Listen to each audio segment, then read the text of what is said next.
If you're a lineman in charge of keeping the lights on, Grainger understands that you go to great lengths and sometimes heights to ensure the power is always flowing, which is why you can count on Grainger for professional-grade products and next-day delivery, so you have everything you need to get the job done.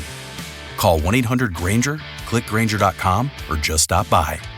Grainger, for the ones who get it done.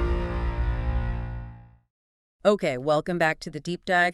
Today, we're really digging into this big pile of sources you sent over, all about Apple's WWDC 2025. A ton of stuff announced. Yeah, a lot. We've got the details on iOS 26, this very different new look they're calling liquid glass, and of course, the big push into AI. Apple Intelligence, they've branded it. Right. So our mission here is to unpack it. What do they actually announce? What's genuinely new? Maybe what's a bit unexpected? And, the bottom line, what's it going to mean for how you actually use your iPhone or your iPad, even your Mac? We'll need to look at the new design, get into the weeds on the AI features, cover the updates to the core apps, the everyday stuff, and then maybe zoom out a bit, see the bigger strategy. Okay, let's start with the visuals, then. That's the first thing people will notice, this liquid glass design in iOS 26. Yeah, and it's not just iOS, is it? The sources say it's system-wide. iPadOS, macOS Tahoe, watchOS, even Vision Pro. They want everything looking consistent. Consistent, okay. But what is it? Like, what does liquid glass actually involve? Well, the idea seems to be about animated depth, translucency, making the interface feel like it reacts more visually tactile, almost. Visually tactile. So what does that look like in practice? Think layers. Like elements are stacked, maybe transparent. Backgrounds might show through icons, menus, notifications, and things might shift or catch the light differently as you move the phone or interact.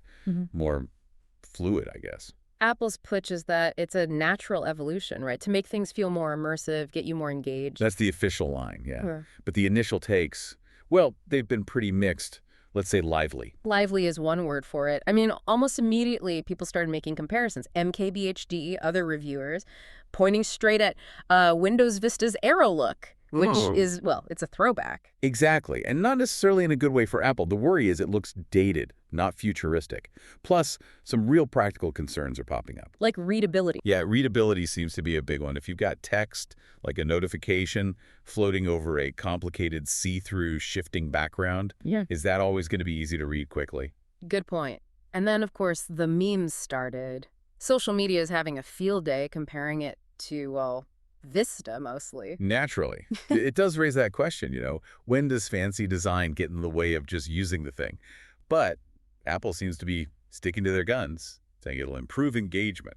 We'll see. Okay, so the look is debatable, but underneath that, there's something maybe more fundamental going on, this Apple Intelligence. Right, that's the umbrella term for their whole AI strategy. Yeah. And the core idea, the thing they kept hammering home, is on-device processing. On-device? Yeah. That feels like the key differentiator they're going for. Why is that so important for them? Well, speed is part of it, but the main thing, the really big sell, is privacy. A lot of this AI stuff happens right there on your phone or iPad. Your personal data isn't constantly being shipped off to Apple servers. So it can even work offline sometimes. Exactly. And Craig Federighi really leaned into that. He framed it as a core privacy principle, not just a technical choice. Keeping your data local. Okay, so how does that on-device power actually show up in features? Live translation is a great example they showed. Real-time translation, right inside messages, FaceTime, even normal phone calls. And because it's on-device, the conversation stays private. It's not going to the cloud to be translated. That's the claim. Totally on-device, totally private. And they're adding, I think, 8 more languages by the end of the year. Okay, what else? Enhanced visual intelligence. It builds on things like live text, but gets smarter. It tries to understand what's in an image or on your screen, not just the text. So like point it at a landmark or look at a picture of a product and it knows. Yeah, exactly. And again, because it's on device and private, you can take immediate actions. Copy text from a document screenshot, sure, but also maybe tap on a product in a photo to shop for it, or see a date mentioned somewhere, and instantly create a calendar event. No cloud involved for that understanding. Interesting. And that ties into the creative stuff too, right? Genmoji. Image playground. Yeah, Genmoji is, well, you describe an emoji with text, maybe mixed with existing ones, and it makes a new one. Image Playground adds styles for generating images, like oil painting style, vector art. But here's the twist. There's always a twist. The sources say this part, the image generation, is powered by an opt-in ChatGPT integration. Whoa, wait. Apple's using ChatGPT, OpenAI's model, inside iOS. That feels very un-Apple. They usually want to own the whole stack. It really does. It's positioned as optional, something you choose to enable. But yeah, integrating a major external AI model like that into core features, that's a big step for them. Beyond the fun stuff, what about practical AI, like organizing things? Yes, intelligent summarization and organization. The idea is the AI can look at, say, a long email or web page and give you the gist. Or scan your notes, identify potential tasks, and suggest adding them to your reminders list, helping you manage information. Okay, that could be useful. And one more big one, clean up in photos. Finally, you can remove distracting things from your pictures, like that photo bomber in the background. Gone. Seamlessly, supposedly. Yeah, people have wanted that forever.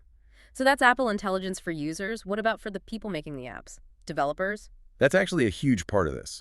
Apple is giving developers direct access to the on-device large language model, the same one powering Apple Intelligence. Why is on-device access the key thing there? Because it lets developers build smart features into their apps that are also fast, private, and can work offline. They don't have to rely on sending your data to their own cloud or some third-party AI service. It could really kickstart a new wave of apps where privacy and speed are baked into the AI features themselves. Okay, so that's AI, and we talked about the design, but what about just the regular apps, the stuff we use constantly? Did they get any love in iOS 26? Oh yeah, lots of updates there. Messages, in particular, got a major revamp. The reports say at least 10 new features. 10 for messages. Wow, like what? Okay, so polls. You can create polls right in group chats now, super handy. Customizable chat backgrounds that everyone in the chat sees. Oh, They interesting. brought back sending and receiving Apple Cash directly in group chats. Typing indicators for groups finally can see who's typing. And just an easier add contact button for groups. Sounds like they're really trying to improve the group chat experience. Anything else? Yeah, a couple more interaction things. A new select option lets you grab just part of the text in a message bubble more easily.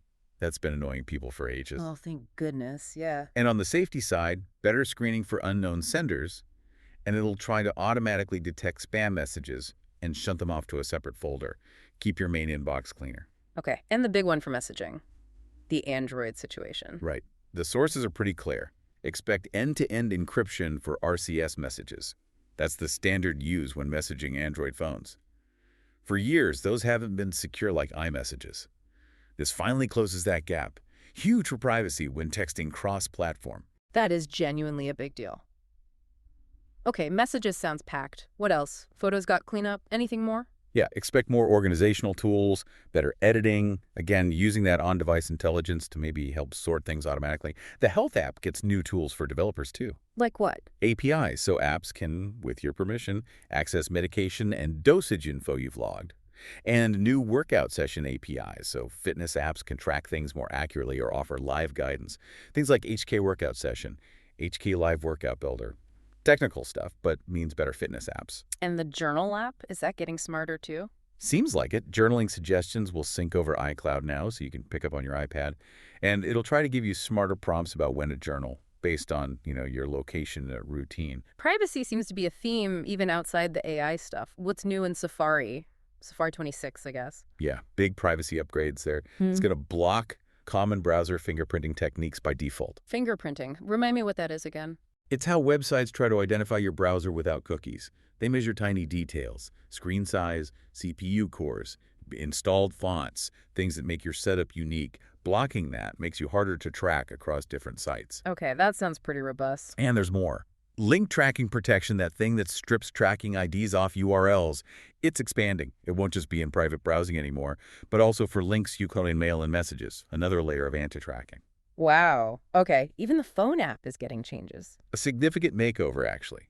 Call screening is coming. It shows you a real-time transcript on your device of what an unknown caller is saying, so you can see if it's important before you answer. All private, on device. That sounds incredibly useful. And hold assist. This one's brilliant. You know when you're on hold with terrible music? It lets you mute the music, and then it alerts you when a human agent actually comes back on the line. Sold. Everyone needs hold assist. Okay, one more big app change.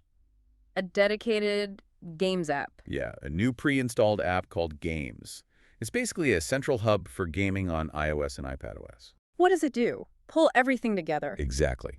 Your Apple Arcade games, your Game Center profile and achievements, even regular App Store games you've downloaded, all in one place. Like a launcher. And features. Personalized recommendations, leaderboards, multiplayer stuff, a play together section to see what friends are up to and invite them.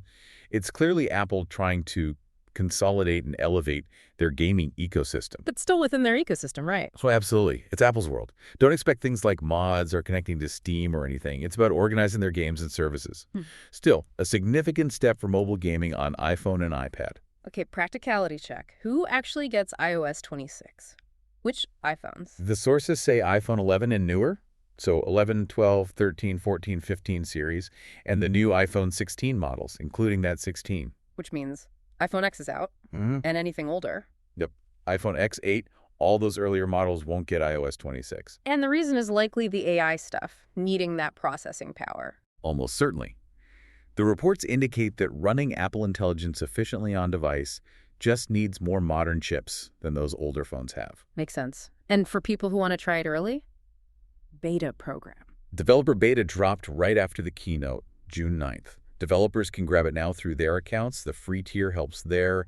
Just settings, general software beta updates. And for the non-developers, the public beta. Scheduled for July sometime. With the final general release coming. Sometime this fall.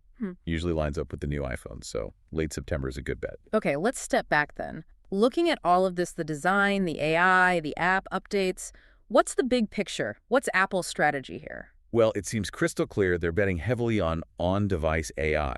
That's the narrative. Privacy, speed, keeping your data yours. It's how they want to differentiate from Google, OpenAI, everyone else who relies more heavily on the cloud. Right, so Apple Intelligence, maybe it wasn't full of, completely mind-blowing new AI tricks this year. Maybe not fireworks in terms of brand new capabilities, no.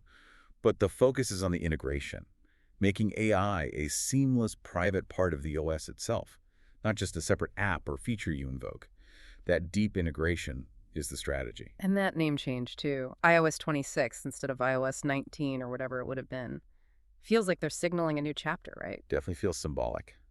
A line in the sand for the AI era. Although, interestingly, the market reaction was kind of meh. Apple stock dipped a bit after the event. Why do you think? Investors not wowed. Could be caution about how quickly these AI features translate to actual revenue. A lot of it is utility and privacy, not necessarily new paid services. And maybe that mixed reaction to liquid glass didn't help investor confidence initially.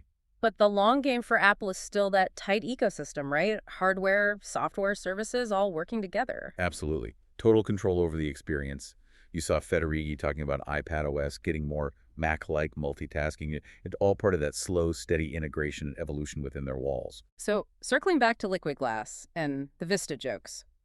While the look is getting heat, the overall update seems much deeper than just aesthetics. For sure.